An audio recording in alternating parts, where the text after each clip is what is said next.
नमस्कार किसान भाइयों, आप सभी का स्वागत है आपके अपने खास कार्यक्रम कृषि दर्शन में।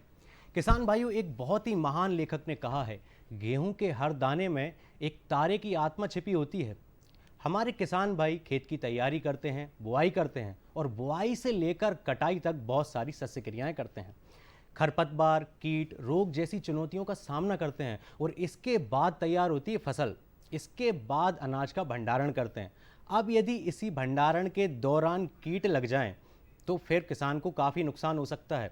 इसी विषय पर हमारे चर्चा के लिए हमारे साथ मौजूद हैं कृषि महाविद्यालय के डॉक्टर विनोद कुमार गर्ग। आप अधिष्ठाता महोदय के पद पर कार्यरत हैं और हमारा आज का विषय है अनाज भंडारण में लगने वाले कीट। तो डॉक्टर साहब, पहला मेरा पूछना ये है किसानों की तरफ से कि भंडारण के समय कौन कौन से कीटों का प्रकोप होता है?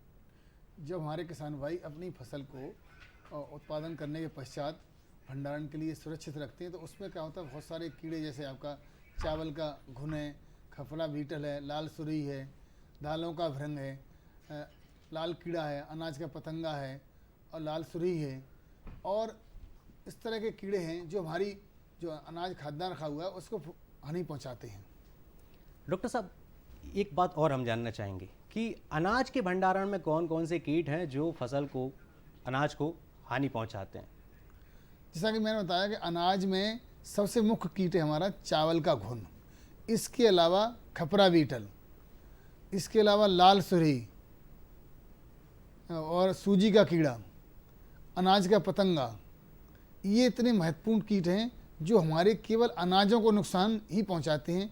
चाहे अनाज को हम भंडारण में रखें या खुले में कहीं रखते हैं तो इन कीटों का प्रकोप विशेष करके बहुत ही ज़्यादा हमारी फसल जो खाद्यान्न रखा हुआ है उसके लिए नुकसान पहुंचा जाता है। डॉक्टर साहब, मार्गदर्शन कीजिए हमारे किसानों का कि क्या जो दाल वाली फसलें हैं उनके भंडारण में भी कीट लगते हैं, किस तरह से हानि पहुंचाते हैं? हाँ, हमारी जो दालें हैं, चाहे हम उसको दालों के रूप में रखें या सच रखें उनको, चाहे चना है, मूंग है, अरहर है, मटर है, उड़द है, इनको जब हम भंडारण में रखते हैं तो इसमें एक विशेष प्रकार का भृंग है जिसको हम दालों का ही भृंग कहते हैं। ये हमारी दालों की फसलों जितनी भी हैं उनको बहुत नुकसान पहुंचाता है। इससे 30 से 40% तक हमारी दलहनी फसलों को भंडारण के दौरान नुकसान पहुंचाया जाता है। जी सर, एक और बात है जो किसान भाई हमारे जानना चाहते हैं, बहुत ही समस्या पैदा करता है चावल का घुन, उसके बारे में प्रकाश डालिए। चावल का, जैसा मैंने आपको बताया कि चावल का जो घुन है, जिसको बहुत सारे नामों से जाना जाता है, देहात में घुन कहते हैं कुछ लोग तिलूला कहते हैं यहाँ की भाषा में, ये सबसे अधिक हानिकारक कीट है। इसको चावल का घुन इसलिए कहा जाता है कि इसका सबसे पहले चावल में इसको देखा गया था। जब हम धान से चावल निकाल करके चावल का भंडारण करते हैं तो ये कीट सबसे पहले चावल को नुकसान पहुँचाता है। ये कीट के साथ किस प्रकार से नुकसान पहुँचाता है कि इस कीट की मादा, नर और मादा समागम करने के पश्चात जो हमारे गेहूं की फसल खेत में तैयार हो रही है, जिसे हमको अब हार्वेस्ट करना है, मतलब कटाई करना है और थ्रेसिंग करना है, फिर उसको भंडारित करते हैं। तो जब दाने तैयार हो रहे होते हैं तो ये अपने अंडरोपक को से छेद करके गेहूं के जो दाने हैं, जब इसमें नमी का परसेंट 25 से ऊपर रहता है, मतलब दाना दूध से सख्त हो रहा है, मतलब दाना कड़क हो रहा है, उस समय ये जहाँ पर गेहूं में लकीर बनी रहती है, पेट चीरना कहते हैं, वो बहुत सॉफ्ट पोर्शन होता है गेहूं का, उसमें ये अंडे रख देती है। अब अंडे इसके सुरक्षित दानों के अंदर रह गए। अब ऐसे दाने जब सूख जाएंगे, हम इनको कटाई करेंगे, फिर इसकी थ्रेसिंग होगी, फिर साफ सफाई के बाद इसको भंडार गृह में रख दिया जाता है। फिर इसके जो अंडे उसमें रखे गए थे, जो मादा द्वारा अंडे दे दिए गए थे, इन अंडों से क्या होता है, फिर शिशु निकलता है, जिसको हम कीट विज्ञान की भाषा में ग्रव कहते हैं। हमारे किसान भाई उसको शिशु या बच्चा के नाम जानते हैं। ये दाने को अंदर ही अंदर खाता रहता है और दाने का जो आटा वाला भाग है ये पूरा इसके द्वारा खा लिया जाता है, कभी आधा खा लेता है। तो आप देखिए कि जब इन दानों को हम हाथ से पकड़ के देखते हैं तो केवल इसका खोल ही रहता है और दबाने पर ये पूर्णतः दब जाता है, उसमें कड़क नहीं होता, क्योंकि अंदर वाला जो भाग है दाने का वो इसके द्वारा खा लिया जाता है। इस तरह से ये नुकसान चावल का घुन हमारे गेहूं को, ज्वार को, बाजरा को, मक्का को, चावल को भंडारण के दौरान करता रहता है। और इसका क्या होता है, इसकी 4 अवस्था होती हैं, अंडा, शिशु, संखी और वयस्क। तो शिशु नुकसान पहुंचाता है, लेकिन इसके साथ साथ इसका वयस्क है वो भी नुकसान पहुंचाता है। तो 25 से 30 दिन तक इसका जो शिशु है वो दाने को खाता रहता है। अब इसका संखी अवस्था आती है, तो दाने के अंदर ही संखी बन जाती है, उसी में अंदर ही, और 8-10 दिन तक संखी जीवित रहती है। इसके बाद फिर वयस्क निकलता है, तो वयस्क में नर और मादा दोनों रहते हैं। फिर ये दोनों आपस में समागम करके फिर से जो स्वस्थ दाने हैं भंडारण में, उनमें फिर ये अपना चयन करके उनमें अंडे देते हैं। तो इस तरह इसका क्रम चलता रहता है। और जुलाई से लेकर के नवंबर तक इस कीट का प्रकोप हमारे भंडारण में बहुत अधिक दिखाई देता है। ऐसा इसलिए होता है क्योंकि जुलाई में बारिश शुरू हो जाती है और बारिश के कारण दानों में नमी बढ़ जाती है। इस कारण इस कीट का प्रकोप अत्यधिक दिखाई देता है। और ये सबसे खतरनाक कीट है हमारी खाद्य फसलों के लिए। इसलिए हमारे किसान भाइयों को इसके प्रति जागरूक रहने की आवश्यकता है। तो जैसा कि हमें डॉक्टर साहब ने बताया कि ये चावल का घुन कितना खतरनाक है, किसान भाई मेहनत करते हैं, खरपतवार कीट रोगों से लड़ते हैं, उसके बाद जब भंडारण की बात आती है तो ये चावल का घुन बहुत ही ज़्यादा नुकसान पहुंचाता है और किसान को बहुत ही ज़्यादा आर्थिक क्षति होती है। डॉक्टर साहब ने ये भी बताया कि जो चावल का घुन है उसकी जीवन चक्र के बारे में भी आपने बहुत अच्छे से समझाया, ताकि किसान भाइयों को उसके नियंत्रण के बारे में भी थोड़ा समझ आ सके और आसानी से वो समझ सकें। इसके अलावा डॉक्टर साहब एक और बात किसान भाई जानना चाहेंगे कि जैसे आपने अभी बताया चावल के घुन के बारे में कि चावल का घुन नमी में ज़्यादा पनप जाता है, तो ये कौन कौन से कारक हैं जो कीटों को बढ़ावा देते हैं, वो उनके बारे में ज़रा प्रकाश डालिए। क्या है, जब हमारी फसल को भंडारण में रखा जाता है तो ऐसे 3 कारक हैं जिनके कारण से इन कीटों का प्रकोप, मतलब जो भंडारण में लगने वाले कीड़े हैं उनका प्रकोप बढ़ जाता है। इसमें पहला है नमी, दूसरा है ऑक्सीजन और तीसरा है तापक्रम। तो नमी किसी भी खाद्यान्न को, जब हम कहते हैं कि हमारा जो खाद्यान्न बाजार से आया है, खेत से आया है, उसको भंडारण करना है, तो उसमें नमी का हमको जो प्रतिशत है वो 10 से कम रखना चाहिए जी। यदि हम 10 से नमी का प्रतिशत रख देते हैं, मतलब नमी को, मॉइस्चर का लेवल है, नमी का स्तर है, वो 10 से नीचे ले आते हैं जी, तो हमारी खाद्यान्न में केवल एक मात्र कीट है जिसे हम खफरा बीटल कहते हैं, उसका प्रकोप हो सकता है। इसके अलावा कोई भी कीट है जिसका प्रकोप इन खाद्यान्नों में नहीं होता है।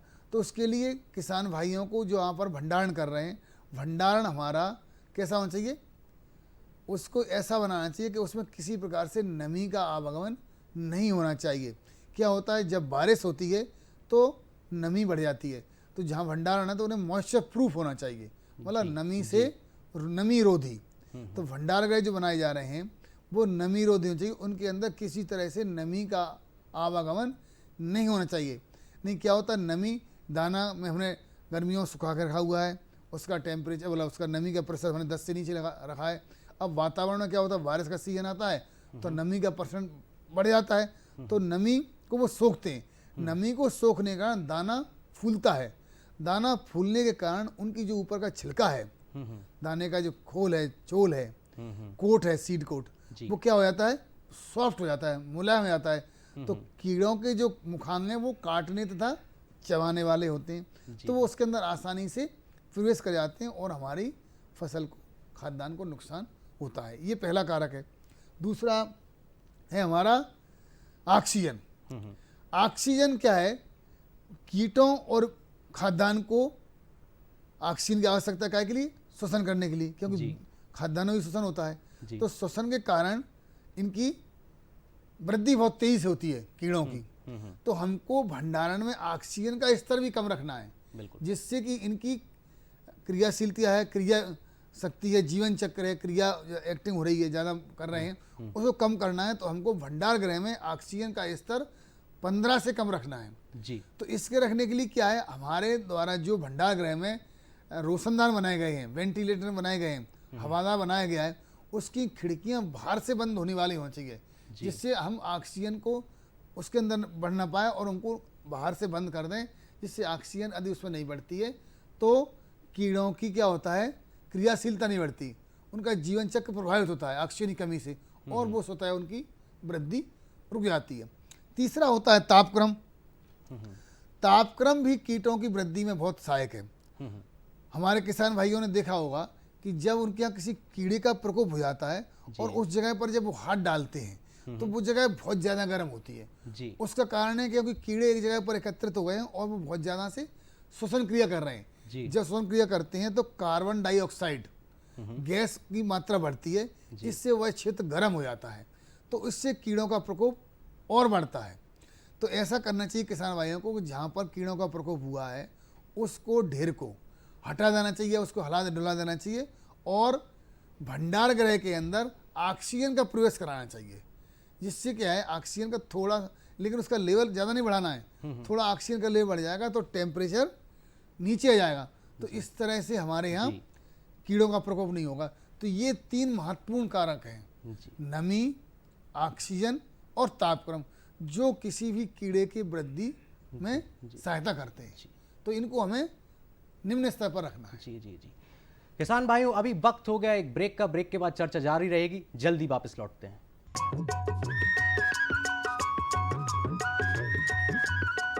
अरे सुन तो। मुझे क्या सुनाना चाहते हो? जो सुनाओ मेरी सौतन को। किसको? अरे वही तुम्हारा मोबाइल फोन जिससे सुबह शाम दिन रात चिपके रहते थे और कहते थे किसान कॉल सेंटर से बातें हो रही हैं। अच्छा ये बात है।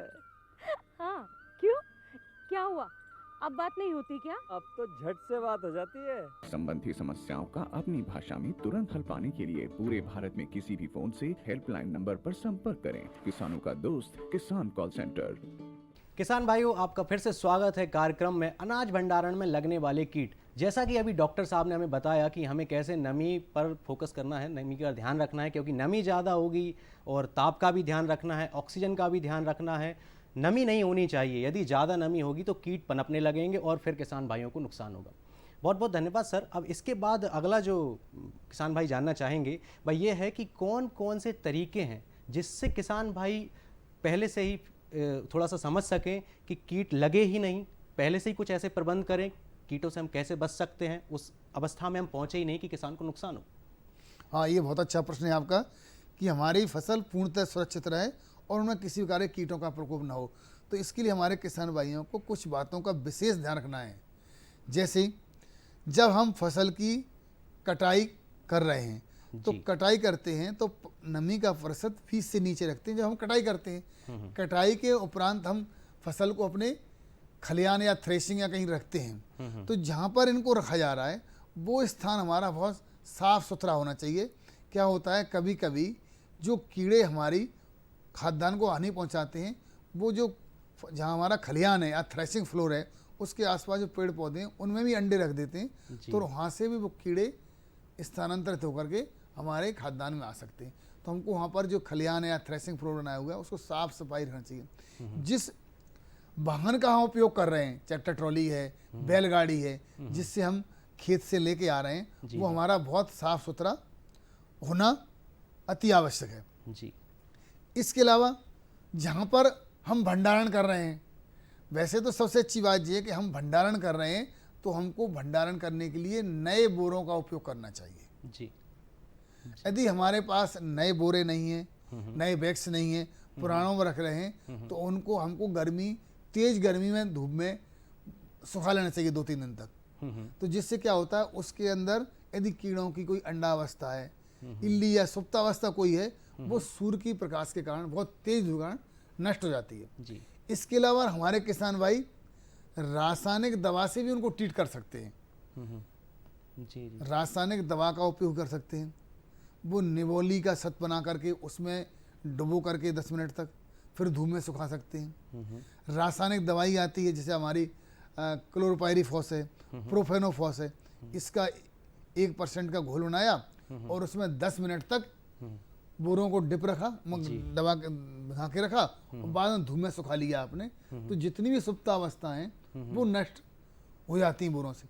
ऐसा ही हमारे किसान भाइयों को, क्योंकि अभी सभी किसान भाइयों के पास ट्रैक्टर ट्रॉली नहीं है, बैलगाड़ी है उनके पास, तो बैलगाड़ियों में भी हमको स्प्रे करना चाहिए जी। जिससे कि बैलगाड़ी के अंदर जो बना कहीं पर कोई कीट छिपा हुआ है तो उसकी अवस्था नष्ट हो जाती है। उसको कीटनाशक से या निबोली के तेल या निबोली के सर से स्प्रे करके उसको धूप में सुखा करके फिर हमें यूज करना चाहिए। इसके पश्चात हमें क्या करना चाहिए किसान भाइयों को, कि जहाँ पर वो भंडारण कर रहे हैं, जो हमारा भंडार गृह है जी वो बहुत तरह से साफ सुथरा होना चाहिए। सबसे अच्छा तो ये है कि भंडार गृह में किसी तरह कोई क्रैक्स नहीं रहना चाहिए, मतलब किसी दरार नहीं। क्या होता है, ये कीड़े आपने देखा होगा कि ये कीड़े दरारें पड़ जाती हैं, उन दरारों के अंदर छुप जाते हैं, और जब हम भंडारण में अपना खाद्यान्न रखते हैं तो वहाँ से कीड़े निकल करके और हमारी खाद्यान्न पर अपना आक्रमण प्रकोप कर देते हैं। जी तो जितनी भी क्रैक्स दिखाई दे रहे हैं उन क्रैक्स को यदि हैं तो हमको अच्छी तरह से उनकी मरम्मत करके उनको पैक कर देना चाहिए, बंद कर देना चाहिए। इसके अलावा हमारा जो फर्श है, जी जी फर्श की दीवार हैं, उनको हमें साफ सुथरा रखना चाहिए। उनको हम केमिकल से भी ट्रीट कर सकते हैं। जी जी क्या है, अंडे इतने बारीक होते हैं, यदि दीवार से चिपके हैं तो हमको दिखाई नहीं देते। जी तो अंडों को किस तरह से नष्ट किया जाए कीड़ों के, तो उसके लिए हमें किसी भी रासायनिक कीटनाशक का या निबोली के सत का या नीम तेल का हमें स्प्रे करना चाहिए, जिससे हम उनकी अंडावस्था या सुप्तावस्था को नष्ट कर सकते हैं। जी अब हम जब इनको बोरों में रख रहे हैं, जब किसी भी खाद्यान्न को हमको बोरों में रखना है तो बोरों में रखे जा रहे हैं तो दीवार से हमको 50 सेंटीमीटर की दूरी पर रखना चाहिए, जी जी और जमीन से हमको ऊपर रखना चाहिए। तो या तो हमको लकड़ी का फ्रेम बना के उसके ऊपर रखना चाहिए, जी जी या फिर हमको नीचे जमीन में पॉलीथीन सीट बिछा के पॉलीथीन सीट के ऊपर भूसा रखना चाहिए, और भूसे के ऊपर इनकी जी स्टैकिंग या धान लगाना जी चाहिए। जी इस तरह से हमको रखने से हम अपनी फसल को कीड़ों से पूर्णतः बचा सकते हैं। जी जी सर, बहुत बहुत धन्यवाद आपका। आप हमारे कृषि दर्शन के कार्यक्रम में आए और हमारे किसान भाइयों का इतनी अच्छी तरीके से मार्गदर्शन किया। तो किसान भाइयों, अब वक्त हो गया है सुनने का खबरें खेती की। नमस्कार किसान भाइयों, खबरें खेती की में आपका स्वागत है। सबसे पहले एक नज़र कृषि से जुड़े आज के मुख्य समाचारों पर। नाबार्ड में आम महोत्सव का आयोजन, जवाहरलाल नेहरू कृषि विश्वविद्यालय में मृदा बचाओ अभियान कार्यक्रम आयोजित, सोया महाकुंभ, खरीफ फसलों का न्यूनतम समर्थन मूल्य घोषित और कृषि वैज्ञानिकों की सलाह। और चलिए देखते हैं समाचार विस्तार से। नाबार्ड में आम महोत्सव का आयोजन। भोपाल स्थित नाबार्ड मध्य प्रदेश क्षेत्रीय कार्यालय में आम महोत्सव का आयोजन किया गया। इस महोत्सव में आम की कई तरह की वैरायटियों का प्रदर्शन किया गया। इस महोत्सव का उद्घाटन निरुपम मेहरोत्रा, मुख्य महाप्रबंधक नाबार्ड ने किया। इन आमों की बिक्री के लिए नाबार्ड के क्षेत्रीय कार्यालय में स्टॉल लगाए गए थे। इसके साथ ही मोबाइल वैन तैनात की गई। मुख्य महाप्रबंधक नाबार्ड ने बताया कि भोपाल के अलावा नर्मदापुरम, छिंदवाड़ा, सीहोर, शिवपुरी, ग्वालियर, बैतूल, बालाघाट और रीवा जिलों में भी फल वाहनों के द्वारा FPO के माध्यम से आमों की बिक्री की जाएगी। आम महोत्सव में महिला किसानों के कृषक उत्पादक संगठन भी भागीदारी कर रहे हैं, जो महिला सशक्तिकरण की द्योतक हैं। जवाहरलाल नेहरू कृषि विश्वविद्यालय में मृदा बचाओ अभियान कार्यक्रम आयोजित। जवाहरलाल नेहरू कृषि विश्वविद्यालय के अंतर्गत संचालित कृषि महाविद्यालय जबलपुर के मृदा विज्ञान विभाग के जवाहर जैव उर्वरकों उत्पादन केंद्र सभागार में मिट्टी बचाओ अभियान कार्यक्रम का आयोजन किया गया। विश्वविद्यालय के कुलपति प्रोफेसर प्रदीप कुमार बिसेन के मार्गदर्शन में इस महत्वपूर्ण कार्यक्रम का आयोजन किया गया। मृदा बचाओ कार्यक्रम का आयोजन इस कार्यक्रम के आयोजन हेतु संचालनालय किसान कल्याण तथा कृषि विकास मध्य प्रदेश भोपाल द्वारा जानकारी प्राप्त हुई थी। मिट्टी बचाओ कार्यक्रम अभियान के विशेष अतिथि के रूप में अधिष्ठाता कृषि महाविद्यालय जबलपुर डॉक्टर शरद तिवारी की उपस्थिति रही। कार्यक्रम के मुख्य अतिथि डॉक्टर GK कौतू ने कार्यक्रम के आयोजन एवं इसकी आवश्यकता की बात करते हुए कहा कि मृदा विज्ञान विभाग द्वारा मृदा बचाओ अभियान कार्यक्रम के आयोजन एवं इसकी आवश्यकता जागरूकता कार्यक्रम कई वर्षों से जारी है एवं सतत चलता रहना चाहिए, क्योंकि आम जनमानस को आज मिट्टी बचाने, जीवन बचाने और पर्यावरण बचाने हेतु जागरूक करने की आवश्यकता है। मिट्टी का लगातार बंजर होते जाना, उपजाऊ शक्ति कम होना, सूक्ष्म जीवों की संख्या में कमी होना एवं रासायनिक खाद्य एवं रासायनिक दवाओं के असंतुलित उपयोग से लगातार प्रदूषण बढ़ रहा है और हमारे भोजन में भी रसायन की मात्रा का पहुंचना अनेक समस्याओं और बीमारियों को न्योता दे रहा है। ऐसे में हम सब मिट्टी के स्वास्थ्य को बरकरार रखने एवं आगामी पीढ़ी हेतु स्वस्थ एवं सुंदर धरा प्रदान करने के लिए पूर्ण जिम्मेदारी के साथ अपनी भूमिका निभाना होगी। सोया महाकुंभ। भारतीय सोयाबीन अनुसंधान संस्थान इंदौर के प्रांगण में आयोजित सोया महाकुंभ में राष्ट्रीय बीज निगम लिमिटेड इंदौर द्वारा भागीदारी करते हुए बीजों की उपलब्धता प्रचार प्रसार करते हुए स्टॉल लगाए गए। इस स्टॉल में कई अतिथि एवं किसान उपस्थित रहे। स्टॉल पर उपलब्ध बीजों की आकर्षक पैकिंग की प्रशंसा की गई। विशेषकर सब्जी बीज किट को देखा और सब्जी बीज किट की प्रशंसा करते हुए खाद्यान्न बीजों के साथ साथ सब्जी किट को किसानों को प्रचार प्रसार और विक्रय की सलाह दी गई। इस आयोजन में सैकड़ों किसानों ने बीजों की उपलब्धता संबंधी जानकारी प्राप्त करते हुए बीजों को क्रय किया एवं प्रसन्नता जाहिर की। बहुत से किसान भाइयों ने एनएससी का बीज उत्पादन दिए जाने का अनुरोध किया। किसान भाइयों द्वारा एनएससी की आकर्षक स्टॉल की प्रशंसा की गई। खरीफ फसलों का न्यूनतम समर्थन मूल्य घोषित। खरीफ विपणन वर्ष 2022-23 के लिए फसलों का न्यूनतम समर्थन मूल्य यानी एमएसपी घोषित कर दिया गया है। इस वर्ष एमएसपी में 92 से 523 रुपये प्रति क्विंटल तक की वृद्धि की गई है।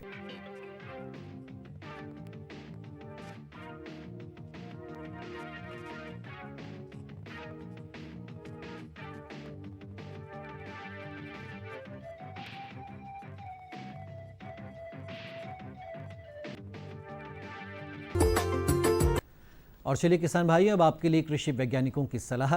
खरीफ फसलों के लिए बोवनी से पूर्व आवश्यक आदान जैसे बीज, उर्वरक, खरपतवार करना, साथ ही फफूंदनाशक, जैविक कल्चर आदि का क्रय कर उपलब्धता सुनिश्चित करें।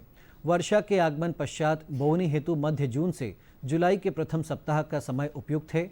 मानसून आगमन के पश्चात जिन स्थानों पर लगभग 100 mm यानी 4 इंच वर्षा हो गई है वहां बुआई करना उचित होगा। बीज जनित रोगों की रोकथाम हेतु बीजोपचार आवश्यक है। बोवनी के पूर्व 5 ग्राम ट्राइकोडर्मा बिरिडी प्रति किलो बीज की दर से बीजोपचार करें। ट्राइकोडर्मा बिरिडी न मिलने पर थीरम 2 ग्राम और इसके साथ कार्बेंडाजिम 1 ग्राम प्रति किलो बीज की दर से बीजोपचार करें और बाद में कल्चर एवं पीएसबी से बीजोपचार करना चाहिए।